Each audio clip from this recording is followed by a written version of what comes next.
Hello, my friends, and welcome to Media Day 2025. I'm Matt George, back here in the ABC 10 studios after a long but always fun day inside what is normally the Sacramento Kings practice facility, except they turn it into one of those massive, remember like the photo stations when you were in elementary school for your school pictures that would go in the yearbook? Think that, but multiplied by 100. That is what an NBA Media Day looks like in Sacramento. And now us on the television side of things and on the podcast side of things, we're tucked in one corner where they bring us coach and front office member and player after player for us to talk to and interview. And you're going to hear from a lot of those players and head coach Doug Christie here in just a little bit. But the other stations, those are all the photos you see, whether it's their official NBA headshots or photos on team websites. When you go to a game and you see all those promo videos with the awesome lighting effects in the background, or maybe the flames shooting out, or you see those fun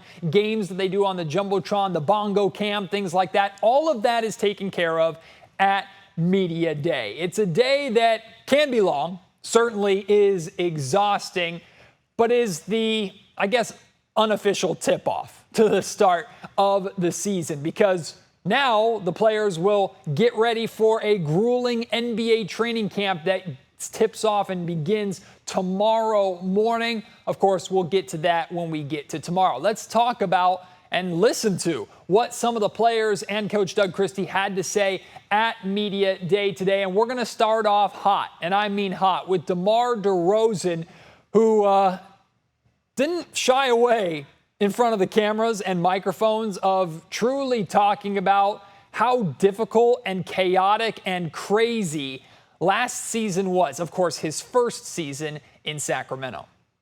I think last year, this summer I didn't realize how much I wasn't myself, from like a mental standpoint, from,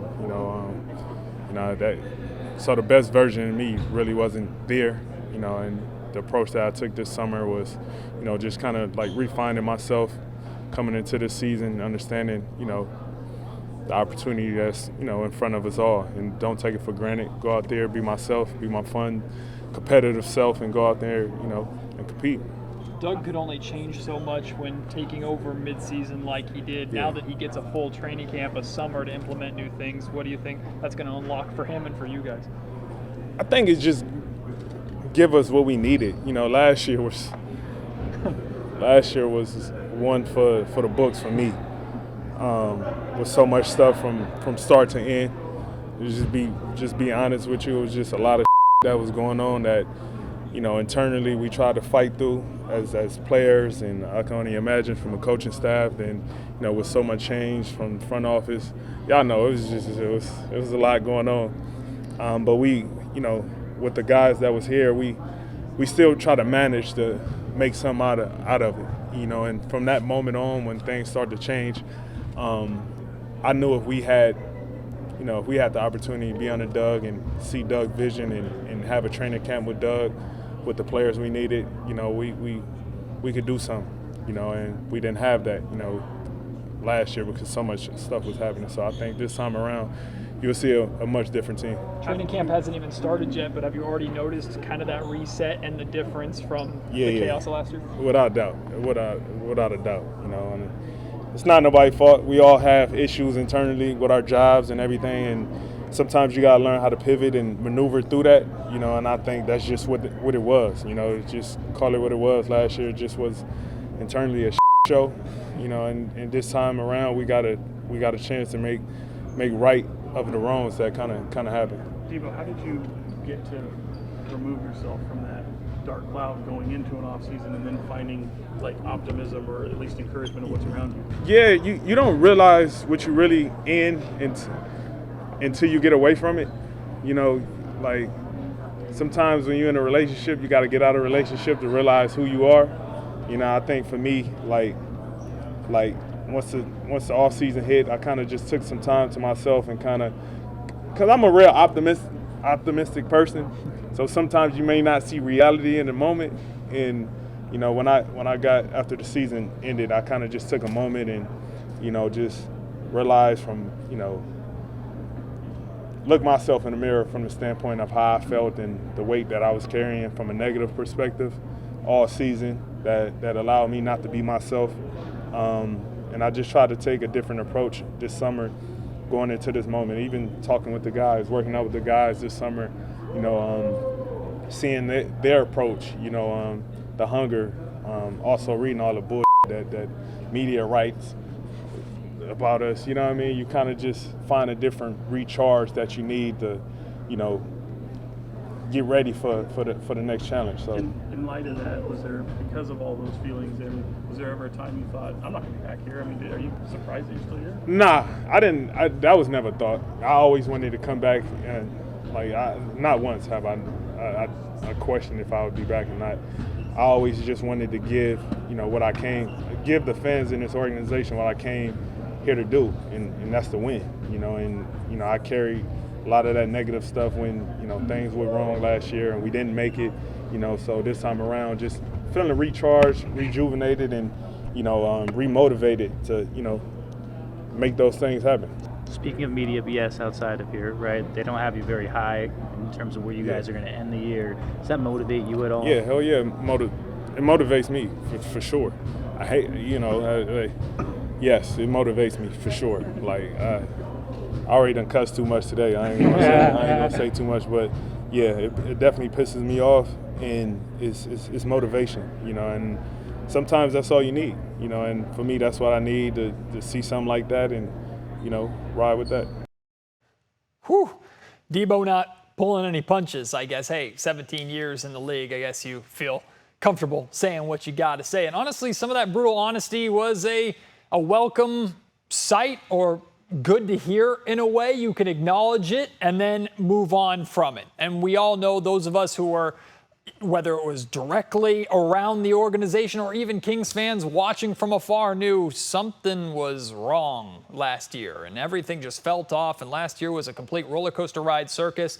And hopefully this team can move forward from that. So when I asked Debo about, have you already noticed a reset, a change, a difference after getting away and this team now coming back together, his answer of absolutely, yeah, it's completely different. That was a welcome sight to hear. So as much as it might frustrate Kings fans to have to think about how last season went again, it's almost like the entire organization, including the fan base, needs a little bit of a fresh start. And it seems like that's what this group is getting this year, especially considering so much of this roster is actually the same from last year. There's some new additions like point guard Dennis Schroder, who you'll hear from later on in the show. Of course, the Kings rookies, the draft picks from earlier this summer, Scott Perry himself. But for the most part, this roster is the same. Doug Christie is back now as the full-time head coach. So there's a lot of similar faces from last year's chaos, but the faces can be the same. The chaos gotta go. And I'm glad Debo addressed that in his straightforward, blunt way,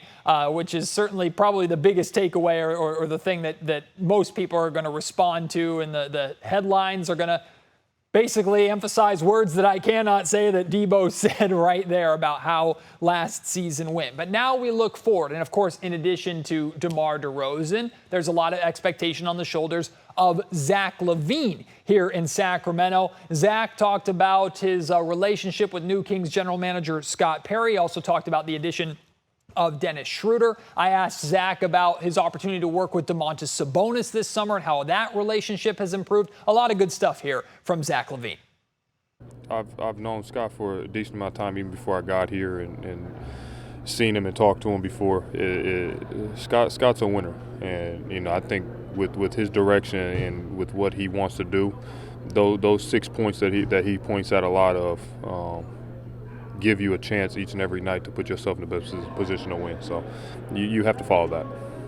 Zach, what's the domino effect on you and the rest of the team having a veteran, experienced point guard like Dennis? Yeah.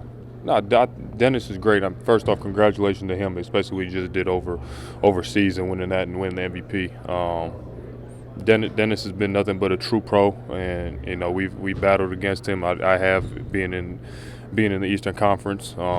very feisty, but very high IQ and team-oriented guard. And I'm excited to work with him and being with a point guard that's definitely been in big-time games and knows what he's doing. So I think having a lead guard is big in the NBA. Have you gotten any opportunity this summer to work specifically with Domas and the two-man game, or are you emphasizing that in training camp at all? So me and Domas talked a lot this summer. Domas was up in Coeur d'Alene, Idaho, which I was a little envy of because it's really nice. But we saw each other in LA a couple times, and then over the last 3 weeks, we've actually been coming back in here into Sacramento, coming in and out. And we've been doing good, man. The team came early. We've been playing. We've been practicing. We've been getting, reps in. Not just me and Domas. A lot of the guys and a lot of the young guys have been here. Been in here a lot, which is big. So, I think we're all going in the right direction.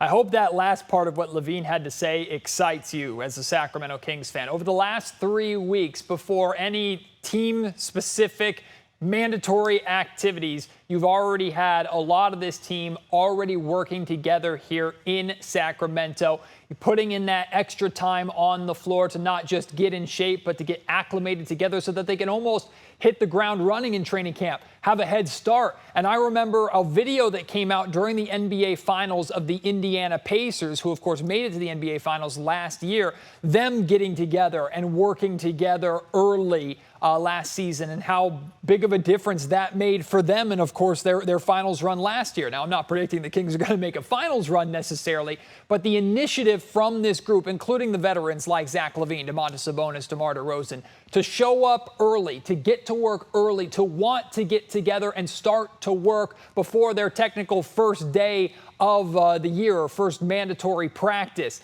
That speaks volumes to me, and I think Kings fans should be very excited about that. Malik Monk has been all over the rumor mill this summer. His name floated around in all sorts of trade rumors. Of course, the conversations and the rumors about the Sacramento Kings pursuing Golden State Warriors forward Jonathan Kuminga. Malik's name has been brought up a lot as a player that could potentially be on the move. Well, Malik is still a Sacramento King, and in his classic Malik Monk cheery, smiley way, he addressed the trade talk noise, his role with the Sacramento Kings, and more. Your name was a part of a lot of trade talks this offseason. How do you block that noise out and just focus on the game? If my agent don't call me and tell me anything, it's not gonna happen. My agent called me right before trade deadline. He said if anything happens, it's gonna happen today. Did nothing happen, and I haven't been worried about it. With the new pieces, what role would you like to see yourself play? I don't care, man. I just want to play basketball. I want to play winning basketball. If you could dictate your role, how would it be? I'm not a dictator. I'm not a coach, so I can't. I think everybody want to play 50 minutes and average 30, right? But yeah, I'm ready for whatever though. So I bought a house, bought some acres. So you tell me. So this is home. Exactly. Exactly. Feels just like it. Like I said before, I've been feeling home here. I love it here. So yeah. Yep.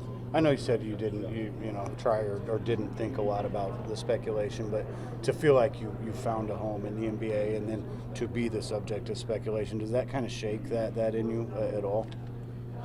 For some people, yeah, but for me, what I've been through, no. And my support system is amazing. My brother, my agents, my mom, they always keep me upbeat.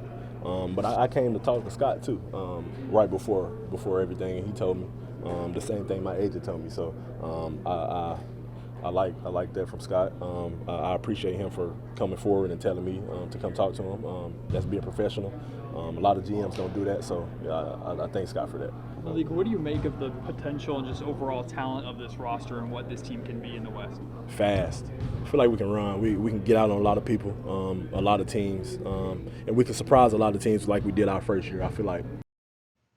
Now, there's a lot of reasons with this Kings team to have questions, how effective they can be, how this will work, and what the product is going to be on the floor on a nightly basis. But I think what Malik Monk said there at the very end about the pace and the speed that this team wants to play with can be something really appealing to Sacramento Kings fans. That's a very fun brand of basketball, getting up and down, and it was the way the Sacramento Kings played 3 seasons ago when they ended their playoff drought, the initial Beam team, which of course Malik Monk was a part of, and they finished 3rd place in the Western Conference. So we would love to see them get back to that. Another guy with a bit of an uncertain future here in Sacramento, maybe not as unsteady as Malik Monk's future and everything and all the rumors going on this summer, is Keegan Murray. And Keegan is eligible for a contract extension. Technically, the Kings, before the end of October, can sign a new deal with Keegan Murray. He addressed that in addition to the expectations or the desire from the team and from himself to be a little more assertive and try and impose himself on the game a little more, especially on the offensive end. I mean, for me, it's just being more assertive on both sides of the ball. Defensively, just find a way to find steals, things like that. And offensively, just being myself again. So I'm excited to get the ball rolling. And I think for me, I feel extremely confident going into this year. So I'm excited to get going. You brought up being assertive. How comfortable are you with whether it's demanding the ball or asking the teammates to get you the ball more, being featured more on the offense? How open are you to that, and how receptive are your teammates to that side?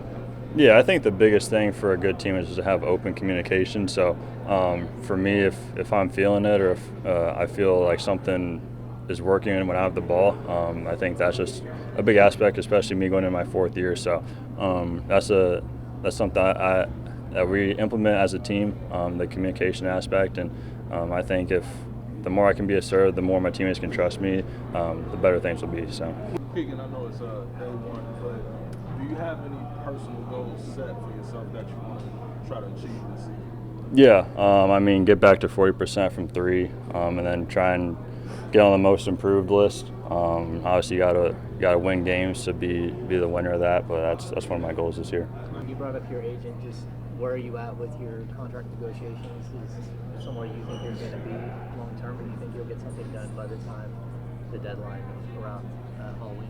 Yeah, I mean, I told my agent for me, I just don't want to worry about that. I told him he can handle the business side, and when I hear from him or if I see his phone or his contact on my phone, I want it to be something important. So I think he's doing a good job handling that business side of it. And I'm doing a good job just implementing or being on the court and being present. So.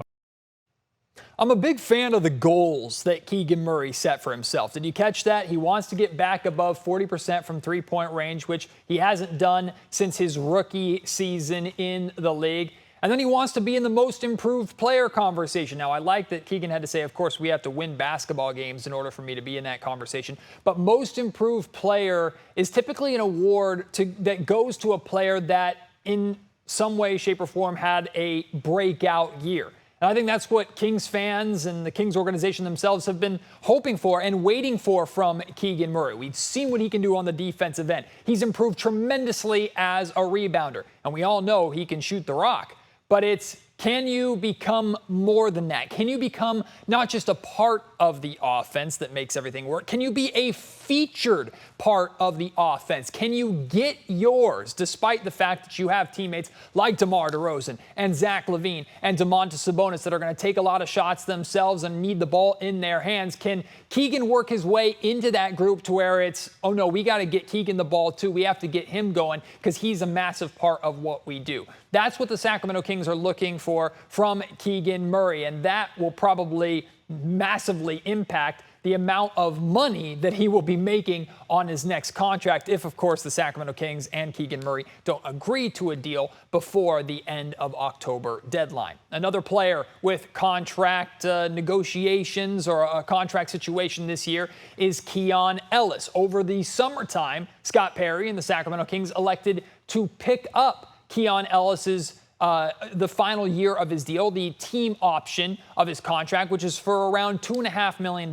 Now, for a player of Keon Ellis's caliber, as important as Keon is to this Sacramento Kings team, that is a tremendous bargain, to say the least, for Keon. But by taking that, the Sacramento Kings also risk losing him at the end of the year because he will now be an unrestricted free agent at the end of this year if he decides to test free agency, meaning he can go wherever he wants to go, and if he doesn't choose the Kings, there's nothing that the Kings can do about it. Well, Keon talked about his contract situation, also talked about the next level of his game, how he can continue to build on this tremendous path that he has been on over the last few years from two-way player to important rotational piece. Here's what he had to say. You're a featured example in the league of elevating your game and taking advantage of opportunity every single year. What is the next elevation of Keon Ellis' game this year? That's a great question. I mean, I think doing what I do, but maybe even a little bit more efficient, and showing maybe parts of my game that others probably haven't seen or know that I could do. So, but I think whatever the game calls for. So, changes night to night. But I think just showing those things and being ready for that. The team picking up your restricted option this offseason, do you feel any sort of pressure to be able to perform this year? And is there any been conversations about an extension at all within your team? Nah, no pressure. I mean, just gonna go out there and do what I do. I mean, I know what I do is wanted. So, no pressure. But as far as contract extensions wise, I haven't really heard too much of anything. But I mean, like I said, I don't really worry about it. So just gotta go out there and be me. Is it motivating being in a contract year essentially? I guess you could say so, but me, like, I really haven't thought about it much. I mean, technically last year kind of was a little bit as well. So, but I don't think that'll really change too much of what I do. I think my role will still be the same. The way I play will pretty much still be the same too. So, pretty sure, looking forward to everything being pretty much the same. Who's the hardest person to defend on this roster in your? Oh, no, at all. Nah, I'm joking, but I don't know. They all have different games. Like DeMar, he has a back to the basket aspect. Zach has a little bit of it, but Zach can also kill you from 3 levels. Malik has a shifty game, so they're all tough to guard. They're all tough to guard. But I don't know, man. I like me against all of them. So yeah. Just speaking for me here, I hope Keon Ellis is a Sacramento King for a long time. Well, let's talk about the newest Sacramento King, Dennis Schroder, who is not just joining the Kings, he is really being given the keys as the point guard, really the only main point guard on this Sacramento Kings roster. On top of that, Dennis Schroder is coming off of a summer where he led Germany to a EuroBasket title and also was MVP of the entire EuroBasket tournament. Of course, he talked about that and his fit in Doug Christie's system, playing for Doug Christie, and the defense that comes with it. A lot of your new teammates seem pretty locked into the EuroBasket run and paying attention. Did they say anything to you when you got back just about the run that you had with Germany? Yeah, of course. I mean, they said congrats, and they watched. I think it was a historic, summer for Germany and how we played. I think it was awesome, and hopefully we can bring some success, to this organization, how we want to play, and make it to the playoffs. What advantage does that give you coming into training camp, having played that high level of basketball so recently, that you can kind of hit the ground running? I think it's always great to play, first off represent Germany, but it's European Championships is always great competition, and I think it's great. You always get better. It's better than every practice, and so the games was good, exhibition games was good, and I'm always fortunate to do it. Dennis, what makes this a good fit for you with Doug's offense? What makes this the right place for you? I think just playing with pace, defensively picking up 94 feet, bringing intensity on that end, kind of that dog mentality. Offensively playing with pace, sharing the ball, move the defense side to side, and I think that's how we play with the national team, and we had a lot of success that way, and I hope that we can come together as a team doing the same things, and it's going to be really, really hard to stop us then. Dennis, to your point about defense, how important is it for you to kind of set the tone at that end and help that become part of this team's identity? I always, did it my whole life. That's how I started, became a chance. I think 11 years ago, my second year, because I picked up 94 feet and changed the game. And that's a part of my game, and I always try to do the right things for the team. And defensively, I think we can pick it up another level. and that's the reason why I'm here, I think. Well, someone who has firsthand knowledge of how incredible European basketball is Domantas Sabonis, who of course plays for the Lithuanian national team. Sabonis talked about the incredible accomplishments of Dennis Schroder and Germany. Plus, Domas is now the longest tenured King on the roster. Can you believe it? He also addressed the chaos of last season and the team moving forward. It was tough. I feel like a lot of us, especially for me personally, went through a lot of new experiences for the first time, throughout a season. And, just learning how to deal with it, move forward. It was tough because no one knew who was staying, who was going to be here, and, we just tried to do the best we could. Thomas, how long did it take to find maybe that clarity that you were looking for this offseason to know that things were going to be okay? Scott's done a great job of making it clear of how he wants to play, how he wants his organization run, and what to believe in. And, it aligns with a lot of the players here. So, that's a really good start. You got your point guard. Yes, Dennis is, fantastic. He's been proving it, in FIBA the last couple of years, doing amazing things, and apart from having a high IQ who can get all of us, in the right position, he's also going to go out there and guard. Can you explain how difficult it is to do what he's done, winning all those European titles and the MVP? What he's done the last 4 years, how do you explain in NBA terms? I don't know. Three-peat and being an MVP, basically. Pretty crazy. Yeah. Last year, three-point percentage for you skyrocketed. The volume went up. Are you expecting even another level with that, or were you happy with where it was? Yeah, of course. I shot a pretty good level. I think it was like 2 or something attempts. So the goal is to get those attempts higher. And what I worked on was basically having a quicker release. So I just feel more comfortable getting them up. Do you want to get back to whether it's the DHOs or a lot of the two-man game, especially with yourself, DeMar, yourself, Zach LaVine, has that been an emphasis on this group?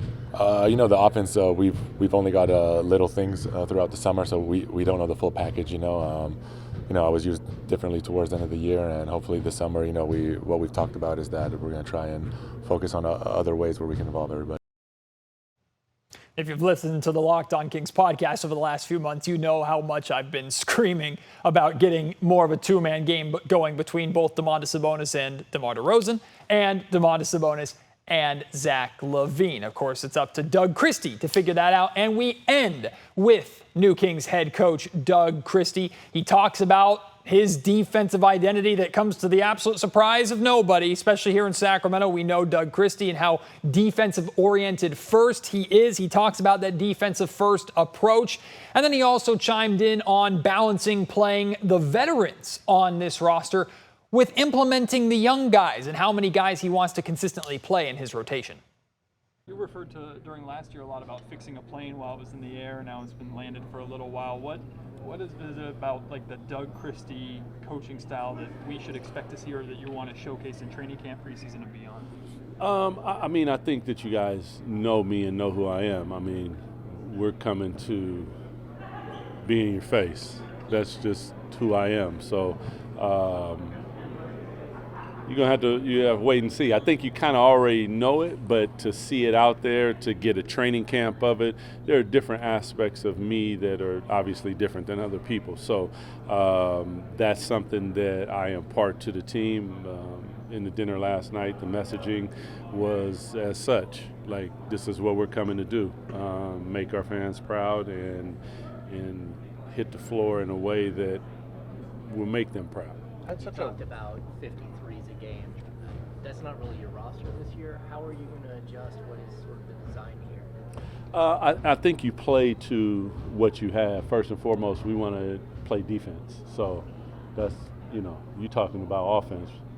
What are you doing, bro? Defense always first. So if we defend, we get out and we run. That's what we want to do. We want to defend, and we want to defend. Once we get out and run, we're looking for layups. We want to touch the paint. If we do that, we spray the ball out and we shoot threes. To that number, we'll see what that number ends up at. But more than anything, defensively, we want to create an identity. And, there's a beautiful side to basketball, obviously, on the offensive end, and we want to share the basketball. But defense is where we want to hang our hat. How do you envision finding the balance between playing your veterans at the minutes that the you guys probably need from them to try to win games while also incorporating some of the younger guys and make sure that they're developing? Good question. For me, I would like to play 10 people. I believe that the style that I'm going to ask them to play is difficult. We're not floating while we're on the floor. We're playing, and that could be tough. So I think that there's probably built in some minutes there for those guys. But listen, when we hit training camp, it's about earning what you get. So that's always how I was brought up playing basketball. Like, you weren't really given, so you about earning it. So these young guys, I think that they understand, watching them in the summertime and seeing how they move and how they work. The 6 pillars of who we're about that Scott speaks to, they are all about that. My defensive and offensive identity, they're all about that. So I think they'll find their way.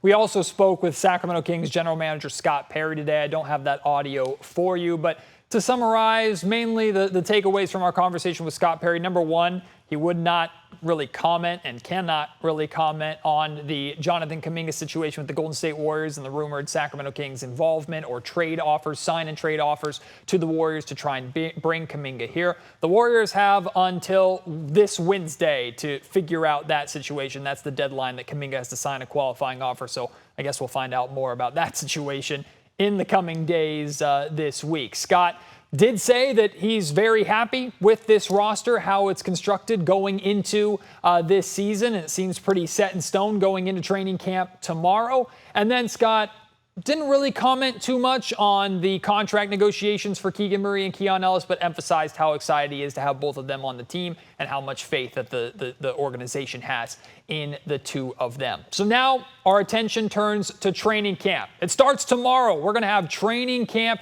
in Sacramento for the rest of this week, and that's just the beginning. Preseason right around the corner as well. And then before we know it, it'll be opening night with the Kings in Phoenix taking on the Suns. So get ready for more on the Kings training camp. We'll be there every single day this week with takeaways and sharing what we see inside the Kings practice facility. Make sure you tune into the Locked On Kings podcast, which is available for you wherever you get your podcasts on the ABC 10 Plus streaming app or on YouTube. Appreciate you tuning in. It's been another fun media day. Now, let's get to Sacramento Kings training camp.